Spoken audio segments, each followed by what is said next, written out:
Okay. Hello, everyone. Thanks for joining us for the December Cannabis Industry Meetup on labor peace agreements. I'm Melissa, and I'll be filling in for Jennifer this evening. Please remember to mute your microphones and enter any questions in the chat. We'll be answering them as the presentation goes. This presentation is being recorded, and you can find it on YouTube. And it is my pleasure to introduce Michael Roach and Luke Wright, attorneys from Harder, Sechrist, and Emery. Yeah, thank you, Melissa. It's really good to be here to speak with you all about the important labor peace agreement requirement that is a requirement for licenses related to cannabis in New York under the law. Before we get going, I know this is recorded for posterity's sake, and I want to note that it is December 7th, 2022. So in case there are any developments after this, you all should be aware. And also it is my wife's 41st birthday. And so I will say happy birthday to her, the most notable event that's ever happened on December 7th in the history of our country. So thank you for the introduction, Melissa, for having us here. As Melissa mentioned, you have two lawyers for the price of none today at this presentation. So Mike is a corporate attorney here in Rochester and also really taking the lead on our cannabis practice and knows all things cannabis. I'm a labor attorney. And in short, what that means is I help employers stay out of trouble, solve problems, comply with the law, do the right thing, and have smooth relations with employees so that they don't have to worry about it and can worry about the business of whatever it is they're doing. Our goals for today are pretty straightforward. Mike is going to give you an brief update on the legal landscape of cannabis licensing and where everything is as we sit here today. Then, because I am in front of you and I know that you guys are all thinking about or getting involved in this space, which means you may have employees and it might be the first time that you have employees in New York. I'm going to give you the briefest overview of what it means to have employees in New York and what you have to comply with. Then we're going to talk about the specific requirement to enter into a labor peace agreement under the cannabis law here in New York, and what the implications are, how you could deal with that, maybe the path of least resistance, the path of great resistance, and how you can deal with that and prepare for that. And I will also say, I'm happy to be interrupted anytime. I know Melissa directed you to go on mute. Feel free to jump in, ask a question whenever you have one, or shoot it in the chat, which hopefully will be monitored. And with that, Mike, would you give us an update on the current status of licensing here in New York? Yeah, so this is actually a pretty interesting time at the moment because, had we been doing this presentation a month or so ago, there wouldn't have been too much to talk about. We would have talked about the conditional cultivator license application period having closed, the processor license application period having closed, and the dispensary license period having closed, all pretty recently. The interesting thing that happened very recently, it was, I believe, the Monday before Thanksgiving, is that we saw the first round of dispensary licenses get provisional approval. So there are people that are starting to get into the space as we speak. And then perhaps more pertinent to most people throughout the state is we actually started seeing proposed regulations for the non-conditional licensing. And those are voluminous and we are still combing through them. But, one of the things we're starting to see is there's a real push forward on this to get licensing available on a non-conditional basis to everybody in the state, which, beginning of the year, it looked like that wasn't going to be happening until late next year. So we are moving forward. The one thing I do want to just emphasize for whoever wants to cuddle up with those regulations and put themselves to sleep better than a bottle of NyQuil will. They are proposed only, and they may change. They are currently in comment period. So anything that's in there, just take with a grain of salt and just recognize it might change a little bit in the future. They're more directional than black and white law at this point. Mike, I'll ask a question. Would you suggest that folks with an interest in licensing or in the space generally think about making some of those comments, or do you feel is that kind of a fool's errand? What do you think about that? Is it worth thinking about ways that could be improved and submitting comments for people who are interested in this? Yeah, generally the people who are going to be doing that are going to be the big multi-state players. They're the ones that are going to have the budget to hire somebody to go review the regulations that, again, may or may not end up being the final ones, and submit a comment on their behalf. Having seen what the Office of Cannabis Management has done on past rounds of regulations, I think it's a little bit of a waste of time, just because in the past, the regulations that they proposed largely reflected the regulations that were adopted. There were only changes really on the margins. So generally speaking, what they propose is what is likely to be the final regs. Okay. All right. All right. Let's move forward. And Mike will stay on despite us getting into the employment realm to weigh in on specific cannabis implications and other things. So appreciate you being here, Mike. All right. So let's talk about New York employment law very briefly. This isn't the topic of the conversation. I could talk for hours and hours and hours about everything New York employment, and sometimes I do. But the gist of the employment world in New York is we start from a place where we say all employees are at-will employees, which is a legal term that people throw around a lot. What it really means to be an at-will employee is that employment terms are subject to change, that employment can be ended anytime by an employer or an employee for any reason whatsoever, right? We're free to be employed on any terms and conditions and leave employment. That said, there are so many exceptions to that rule. One would be contracts, right? If you enter into a contract, then the contract controls instead of an at-will employment relationship. Others are governors put on what that relationship has to look like. For example, we have minimum wage and overtime type of laws that govern the how much people have to get paid, when they have to get paid, under what circumstances, notices that have to be given regarding pay. So an employer doesn't have free range to pay anything they want to anybody they want, right? There are certain rules that you have to be aware of. There are posters that you have to put up.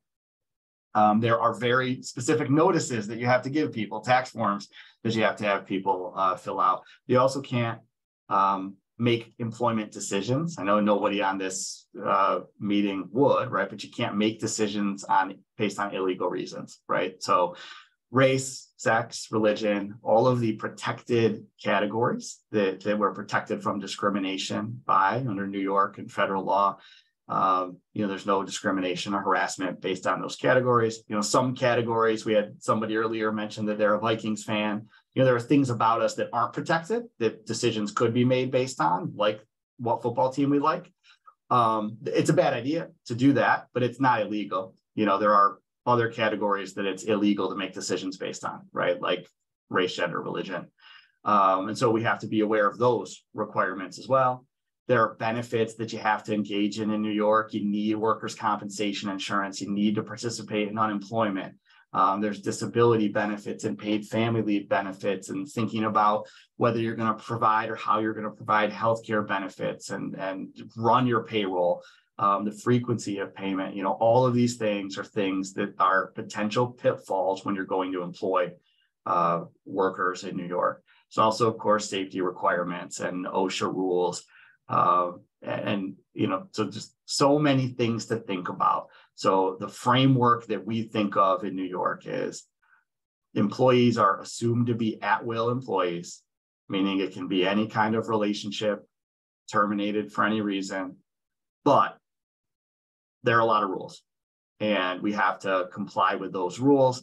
I'd suggest anyone hiring people for the first time consider retaining a payroll company, HR support services, and making sure that working with an accountant, making sure you're potentially, working with attorneys as well, but just making sure that you're aware that there are pitfalls there, going in with the intention that you're going to comply with all the requirements that there are. And that is my 3-minute overview of all New York employment law. So plenty of caveats abound on that topic, but I just want you to be aware there are plenty of rules beyond this labor peace agreement issue that we'll be speaking of. Luke, go ahead, ordinarily in New York, what is the relationship between a company and unions? Mike, have you seen these slides? You're skipping ahead. Normally the rule is, you have employees and they're protected under state and federal law from engaging and banding together for collective action, right? That's how they could theoretically form a union. And there's a process for that we'll talk about. But that's another area where employees, even if they're not in a union, they're protected, right? When they engage in collective activity within certain boundaries. But that will come up in a very 2 slides. Mike, give me 2 slides. So the thing that we're talking about today is this labor peace agreement requirement for cannabis licensing, right? So the statute and the regulations and the actual licensing framework for applying for a conditional license, at least, require anyone who's getting a license in any of the various fields, right? Cultivation, even retail, whatever, Mike can name them off, whatever the field is, you have to enter into a labor peace agreement. The way that they do this is they say that for the conditional licenses, at least, you have to have a labor peace agreement within 6 months of gaining the license.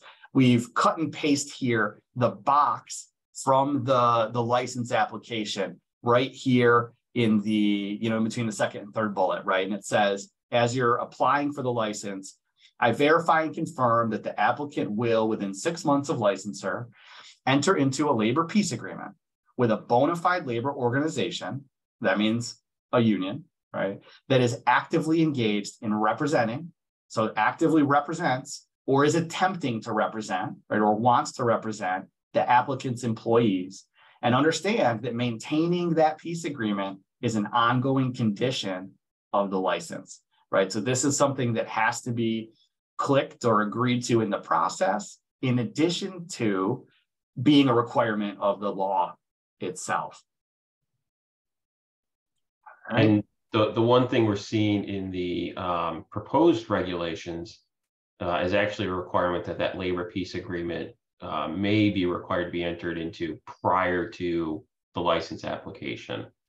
So it gets submitted with your initial application rather than with these conditional licenses where it was allowed to follow within 6 months.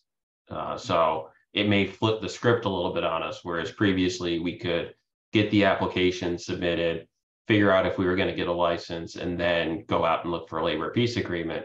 With the non-conditional licenses, you may have to find that labor peace agreement before you can submit your application. Yeah. So it makes it a really, it is a condition of the license, right? It's a really important thing. And so what is it? Well, in the actual law, here's the definition. It's really short. And because we have the time and we're together, I am going to read it to you. And I think it's important what it says and what it doesn't say. So what is this labor peace agreement that is required as a condition of having this license? It's an agreement between an entity, that would be the licensed entity, right? And a labor organization that, at a minimum, protects the state's proprietary interests by, this is the one thing it requires, prohibiting labor organizations and members from engaging in picketing, work stoppages, boycotts, and any other economic interference with the entity, right? So that's the one thing that this agreement requires under the definition. And put a pin in that. We'll get back to that requirement and how we think that this works out in practice. But let's talk to Mike's point about what's the normal relationship between a union and an employer versus an employer and its employees. Well, what a union is it becomes, if it's approved, if it's recognized, it becomes the exclusive bargaining representative for a group of employees, right? So that an employer then negotiates with the union regarding how it treats the employees covered by the union for all of the terms and conditions of their employment. And like that fundamentally changes the entire relationship between a entity and employees, individual employees, to one where there's an entity and there is a group, a collective of employees. And how do you get a union generally? Well, under federal law, the union can come in. They can generally be prohibited from coming on work property and during work time, right? But they start trying to organize an organization. They do that by having authorization cards that say, I want Union XYZ to represent me or be my exclusive bargaining representative. And if the union can get 30% of the unit of the workplace, of a particular unit of the workplace, to sign one of those cards, they can petition to the NLRB, which is the federal agency that covers union relations, for certification, for an election certification, right? Then the NLRB would send that petition, that information to the employer. The employer would say, some of my employees want to unionize. There's a process where there will be an election by secret ballot. The NLRB would come out and organize it. There's a period of time before that when the union can campaign for support, right? They want people to vote for them to represent the group of employees. And likewise, the employer can campaign for support. Often an employer will say, we don't think a union is right for us, right? There's a variety of reasons an employer might feel that way, but often an employer feels that they prefer not to have the union. The union thinks that they're the better idea, of course. And so there's like a real political campaign, and both sides make their arguments. An employer is prohibited from doing certain things, right? An employer in that campaign by law cannot spy. They can't surveil on the union activity. They can't interrogate employees, ask questions. Do you support the union? Who supports the union? What's going on? Are you, they can't ask questions. They can't make threats or carry out threats, right? They can't make threats, and they can't make promises, right? So the employer can't say, look, if you guys vote no, you'll all get a big raise, right? And a lot of those kind of discussions are what you're seeing maybe in the news now related to different Starbucks related cases, right? As they're organizing or at Amazon, where there's fights over what the company's doing and is it violating some of these rules regarding the what's allowed and what's not allowed to dissuade people from voting for a union. So that is the normal framework for how we might get a union, right? And that's sort of the norm. There's, of course, all kinds of different variations. A union could come to the employer and say, look, we know that 80% of your people want us. Will you just recognize us without an election, right? And that's something an employer could consider, right? Engaging in that discussion. An employer there could be an election petition, and an employer might say, we don't care. We're just, we're not going to campaign. We'll let the election happen. People can make whatever decision they want, and we're fine with it. But often employers have an interest and want to argue against the union representation. All right. So that's the normal process. So let's go back to what this labor peace agreement must do that you have to enter into, right? The agreement is going to be with a union that wants to organize your people. And it's going to say that the union, is not going to create economic damage, or they're not going to picket. They're not going to talk to people, say people should stop working. They're not going to organize boycotts or other economic interference. And that sounds like a great deal, right? For an employer, if they're going to try to organize by people anyway, why not, agree to something like this? This sounds great, right? It takes a tool out of the union's toolbox from their organization efforts, right? They're not going to try to fight me economically as they engage in this campaign for representation. So what is the big deal then? And I think I 100% agree with that, right? If you were gonna, if a union were gonna try to organize an employer, and there was this on the table, the idea, hey, they're gonna agree not to do this, or why not? That sounds like a great deal. Well, here is the issue in this case. It's a deviation from the normal relationship, right? So I explained a couple slides ago what the norm is, right? The norm is the union attempts to get some measure of support. They petition for an election, and then there is an election, and maybe they will represent the folks, maybe they won't. So it's a different process. The other thing is that no union in practice or even in theory is going to sign an agreement that just says we are not going to engage in economic interference. They want something in return. What the norm is, or sort of the default, right, for what a labor peace agreement is that the union won't engage in that economic interference, and that the employer will remain neutral in any kind of organizing campaign or election, right? So that would be the normal minimum ask that a union would want in a labor peace agreement.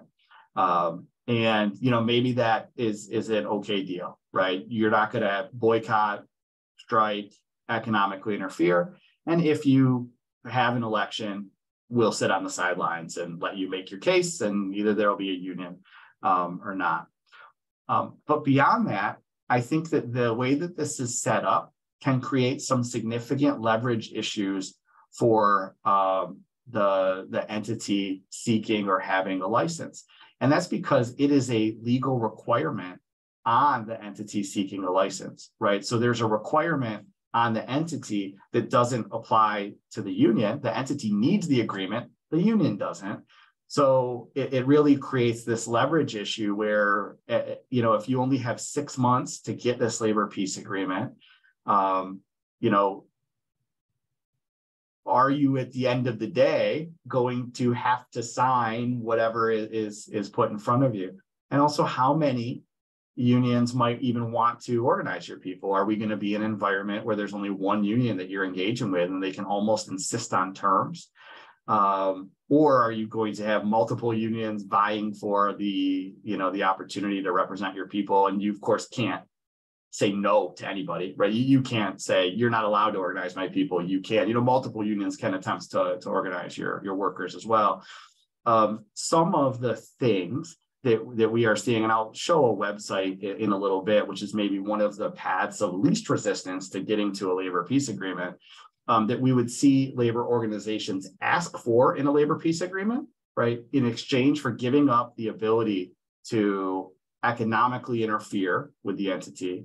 They'll want a promise of neutrality. They may want a promise of access or information regarding your employees so that they can communicate with your employees about the benefits of being in a union and try to solicit support, right? And they may also ask for recognition of, and sometimes this is called card check, where they will have an employer agree in advance that if the union gets 50% of people to sign an authorization card, that instead of going to an election, the employer will just automatically recognize the union. And so those are things that, again, deviate from the norm that a union may ask for and may ultimately be able to get from an employer because the employer must enter into a labor peace agreement. I see that you've come on camera against your better wishes, Melissa. So I wonder if that means that you have a question coming through. Yeah, there was a question in the chat asking, what is the cost? Mhm. And I'm going to interpret that as, is there a monetary cost for the labor peace agreement? So the most direct answer to that, and thank you for the question, is no, there's not for the agreement itself, right? If you're engaging with a labor organization, you're talking about having an agreement, it's just like any other contract, right? You may want to engage in legal advice. You would have to pay for that. You may want to talk to other professional service providers. You may have to pay for that. But just entering into an agreement, there's no, there's not like a filing fee for it, right? It is an agreement between the organization and the employer. And, there's no cost to it in that way. There could be a cost as far as what it is that you're giving up, right? It certainly makes it more likely that ultimately your workforce will be unionized. The way that the process is set up here in New York, I mean, that's kind of the way things would be headed for most entities with a license, right? If you have to engage in this labor peace agreement, then you have a union that wants to organize your people, and they may ultimately accomplish that goal, right? And so if a union is a foregone conclusion, then what you're giving up is the ability to kind of fight against that more aggressively. If you're resigned to the fact or okay with the fact of having a union, then not really a cost, right? You're going to end up with one anyway, and you'll just negotiate with the union once they're recognized regarding terms and conditions. You'll have a collective bargaining agreement, which I think then would subsume the requirement to have a labor peace agreement, because a collective bargaining agreement would have in it the promise of no strikes or boycotts or economic interference. So, it's all headed in that direction. There could be a cost in allowing that to happen, but if you're okay with it, if you don't want to fight or not have a union, then I would shrug my shoulders and say no big deal, right? You're headed that way anyway. Just enter into the labor peace agreement and go on. I have a bullet here about whether this requirement is legal or not. I think that's an open issue. There are some arguments out there that a state requiring, getting involved in a relationship between employer and employees could be preempted by federal laws, right? Like the National Labor Relations Act. And there could be other arguments as well. The question would be, if you think that this requirement's illegal, do you actually want to fight about it, right? Are you the entity that is going to push back, refuse to enter into one, apply for an injunction or challenge whether it's lawful, fight it in court, see what happens when your license is really at stake during that process? And I'm not aware of a legal challenge right now, and I think that it would be difficult for an employer or an entity to kind of decide that they're the ones that want to fight. I think that there are a lot of practical issues here as well. One is, how on earth do you find a union? Like, you might get this conditional license. I don't know if this is a little bit of what you're seeing, Mike, but people might get this conditional license and they might get up and running, and they're a small organization that's nimble or family owned. And it might be a long time, more than 6 months, before you even have an employee, right? So how do you find a bona fide labor organization that wants to organize, that represents your employees that you don't have, or wants to represent your employees that you don't have? And I think that creates a practical issue. In looking at this, one thing that I think employers could consider there would be to reach out to the local labor federation, right? A lot of counties have an organization of labor unions. You could reach out and call them and say, look, who might be interested in what unions are interested? Maybe I can talk to them, and I don't have any employees yet, but I am required to enter into a labor peace agreement. Who is in this space in this locality that we're in? Another piece of this that is interesting, and now I'm going to try to do something dangerous and share my screen in a different way.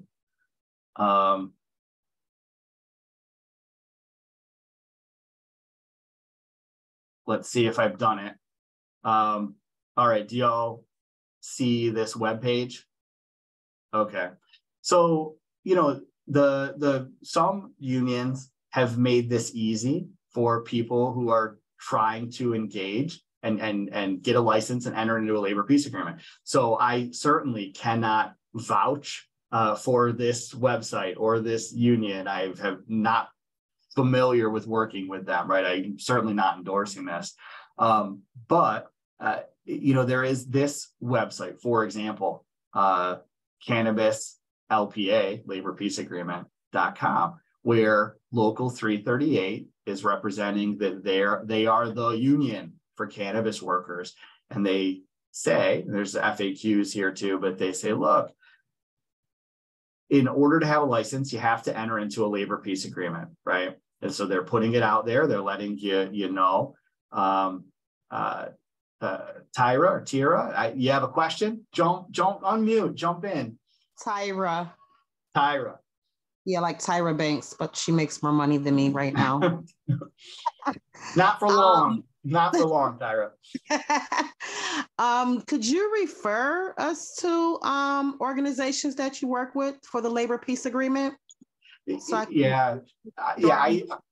I appreciate the question, and I can't. And I'm going to tell you a legal reason on the other side of this. And that is because a couple pieces. One is, you know, as a management side labor attorney, you know, we are on the other side of this discussion often. You know, we're talking with the employers. Often our relationships with the unions are more at the bargaining table. You know, I don't want to say adversarial, but, you know, we're sort of working on the other side of things.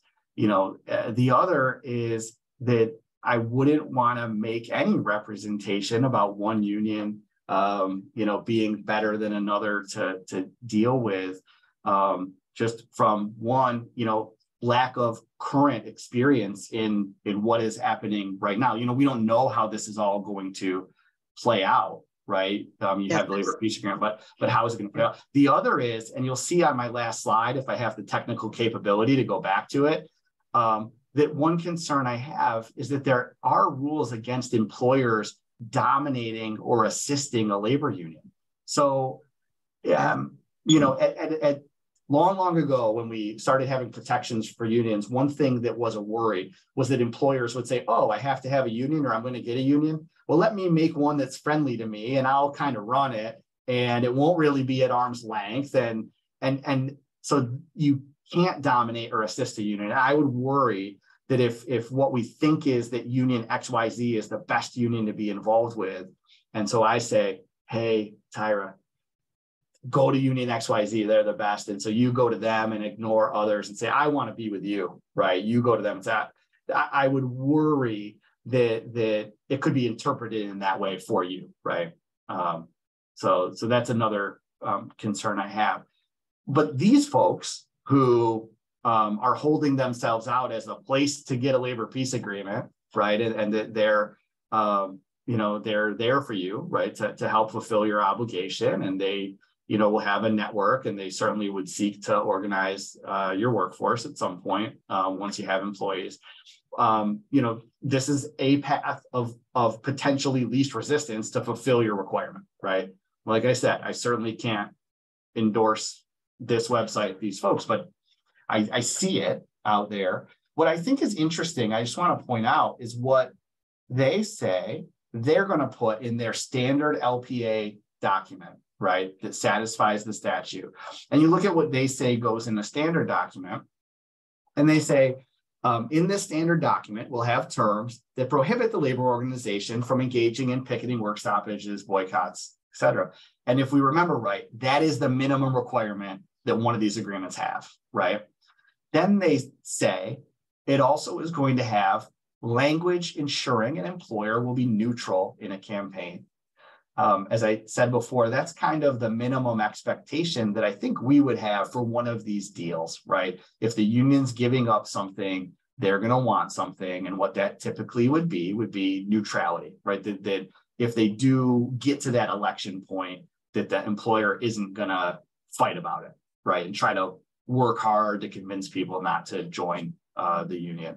But then this one is interesting to me, that they include in the standard labor peace agreement that they're also going to have in there provisions governing access to the workforce by the union to ensure free and open communication without disrupting workers. So, right, I haven't requested their form, but what this reads to me is what they're going to seek is that they want to be able to come onto the employer's premises to have time with employees, talk to employees, distribute literature, et cetera, which isn't necessarily something that they're entitled to under the law, right? But if you agree to it, then they can have it. And then they mention, secondly, the card check agreement. And what that is an arrangement that does away with having an election, right? If you have a card check agreement, typically that means if the union's able to present or obtain a certain percentage, like 50% of authorization cards from your workforce, that you will just automatically recognize the union, right? Instead of having a vote. Now, maybe that makes sense if you're already going to agree to be neutral in a campaign. You may consider it a fait accompli that it's, the union is going to win an election, and maybe you just want to cut right to the chase and try to have a smoother relationship, right? But I just thought it was interesting that, in their standard form, they mentioned these things, one of which we would always expect, and then the rest kind of pushing beyond what necessarily we would expect or require. All right.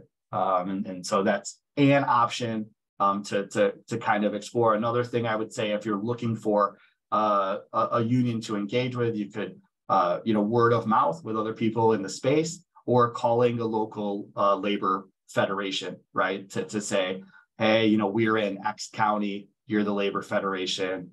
Do you know if any unions are interested in representing workers? Because we have this obligation to engage in a labor peace agreement. All right, now let me see if I can go.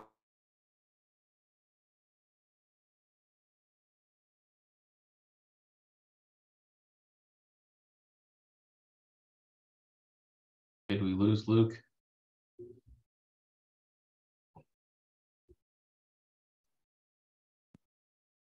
He froze a little bit last time when they were changing screens. Oh, you're mute, Luke. Well, there you But go. you're back.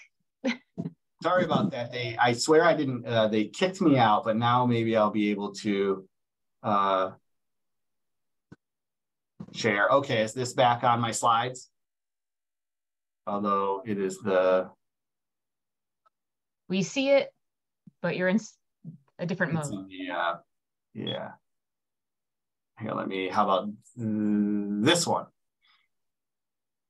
Yep. There you go. All right. Thank you all for your patience with me. All right. So, here we are now. So this is the requirement, right? You get your conditional license and you have to enter into this within 6 months, or you're seeking a non-conditional license. And as Mike said, maybe the requirement is you have to show that you have the agreement as part of it. So what do we do, right? I mentioned before a couple options to try to find a partner, right, for who wants to organize your folks. But do you just sign and move on, right? Whatever they put in front of you, do you just sign it, or the first people, or use that website that I shared and just move on to the next thing that you have to do to get the license, all of the other requirements? Maybe that's an approach that you take, right? You kind of have to weigh where you think you're going here. The conditions are set up for unionization in this space in New York, right? If everyone else that you're competing with is likely to be unionized, the contracts are likely to be similar, maybe you just say, we're comfortable with this. Maybe you have a business philosophy where you are pro-union, right? And you view this as a selling point, right, for your operation, right? That you're gonna be one of those operations that's we're pro-union, we're proud of that. Maybe that's your philosophy. If so, maybe you don't spend a lot of time thinking about this and you just move on. Or you could consider bargaining really hard, trying to bargain hard. I mentioned the leverage issue that you're going to have earlier. because you have to do this, right? So there is this leverage issue, but maybe you are you're talking to multiple unions who are all interested in your folks, and you can leverage them against each other. Maybe you can get away with only agreeing to being neutral in the event of an election, instead of agreeing to a card check authorization or something like that. But you could bargain over the terms, right? That's something else that you could consider. You could even go further and fight, right? You could be the rare employer who wants to challenge this requirement altogether. And that would be expensive. And, I worry that it might be successful, it might not be successful. But in the meantime, what's going to happen to your license? Are you going to fall behind others? And I would have a business concern there.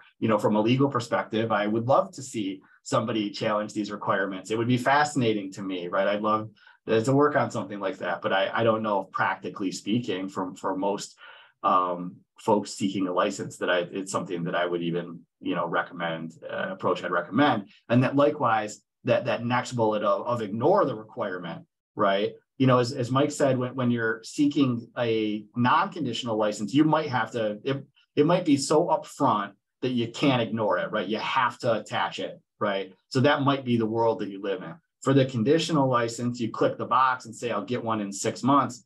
You could consider, well, look, I don't have any employees. Maybe I'm never going to have employees.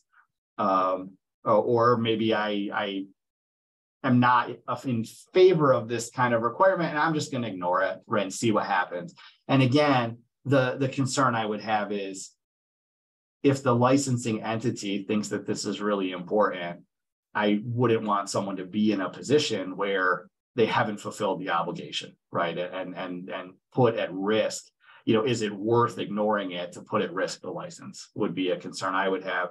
I don't think that we've seen things get that far in the process, right? So we don't know how the office would react after people kind of ignore this or push back or say, how am I supposed to enter into this labor peace agreement? I don't have any employees, right? Can't find a union. Or I don't think it's right for me to try to find a union, right? I think that a union should come to me if they're interested in my people.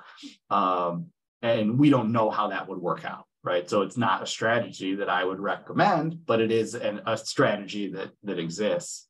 And then finally, in response to Tyra's question, I mentioned there is a rule that you can't create a company union, right? So you can't sort of overtly dominate or assist a labor union to represent your employees to get a cozy relationship. You can't sort of start your own labor union purpose, right? I mean, your employees could start a labor union, right? A new independent union, they could do something like that, but you can't give that kind of assistance in a way that would, prejudice other unions or be viewed as creating a relationship that really isn't in the best interest of your employees. So that's something to be wary of as well. And with all of that, I predicted that maybe we could talk about all of these things within 40 minutes, and I've lied. We're at 45 minutes, but I'm to the end of what we had prepared to talk about this. It is a very specific requirement that you have to enter into a labor peace agreement.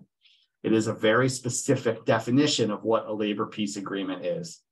And there are very specific things that a union would want in that agreement. And the world that you have to negotiate about that is probably pretty limited. But that's the framework that we're working in for this specific requirement. Hopefully some of the information that we shared is useful, at least from an educational standpoint, maybe from a practical standpoint. And if you have any other questions, Mike will try to answer them. Thank you all for your time.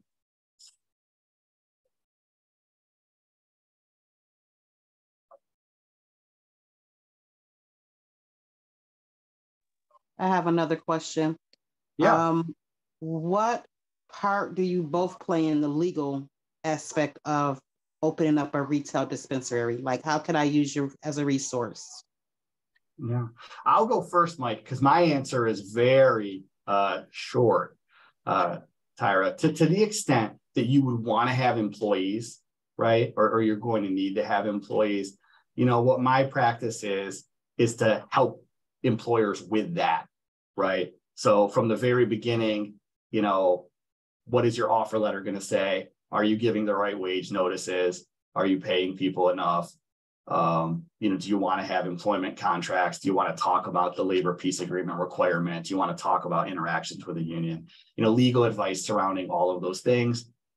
Surely, if you do have employees, they'll all work out and be perfect forever. But if they're not, and they have discipline issues, you want to separate someone, that there's places that we would give guidance as well to employers in spots like that. But that's where my practice is, and it's pretty limited, and it doesn't really matter if it's a retail dispensary in the cannabis space, or if it's a grocery store, or if it's a manufacturing plant. I mean, there are realities and differences and some different requirements, but in large part, employees are employees, right? And that's what I help employers deal with. Mike, I think, will have a more robust answer of some of the services that, we can help people to get up and running in the cannabis space. Yeah, and that's really where I step in is I handle really the coordination of the whole process. So, a little background on our firm. We are a full service business law firm. So, Luke is our labor representative here today. But, I'm in the corporate group, and I handle, setup of an entity, formation documents, all of that. We've got folks that deal in real estate and can help walk you through, leasing space and getting all of that lined up. And we've got a benefits team that, if you want to offer employee benefits, you can talk to them. So we kind of handle everything. In terms of like the application process, that would primarily be me. I would help walk you through, okay, here's what the requirements are. Here's what we actually need to submit to the Office of Cannabis Management. And I would work with you to get that application fully compiled and ready to submit to the office so that they can review it. And then I'd walk you through that whole review process with them. You get a deficiency notice. You're going to get one no matter what we do. So just be ready for it. And, we can kind of sometimes anticipate what those are going to be. And then from there, we would help you with the compliance requirements that you have after the fact. Like every time you change your management personnel, you're going to have to provide an updated list of personnel to the office. And we can help you kind of keep on top of that sort of thing.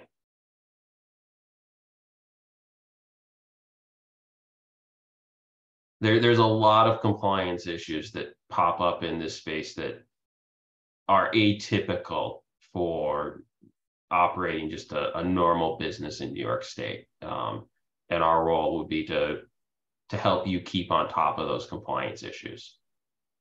Okay. Could you leave your contact information or some way that I can reach out to your firm or? Yeah. I don't know if there's Luke, I think you had it on like the first slide. If we want to jump back there. Yeah, I will do my best to might be the do best that. way to. But our email addresses are okay, I got it. I'm on a screenshot. Got it. Yeah, that might be the easiest way for you to get it. I'll throw my email address and my phone number in the chat as well. Okay. Got it. Thank you. Yeah, thank you.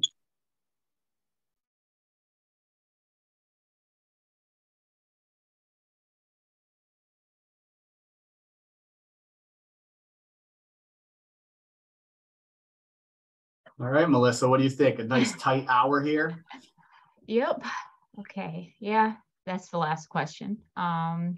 Yeah, so that is the end of our program. I'd like to thank Luke and Michael for speaking with us today. Remember, a recording of this presentation will be posted on YouTube on the Rochester Central Library website.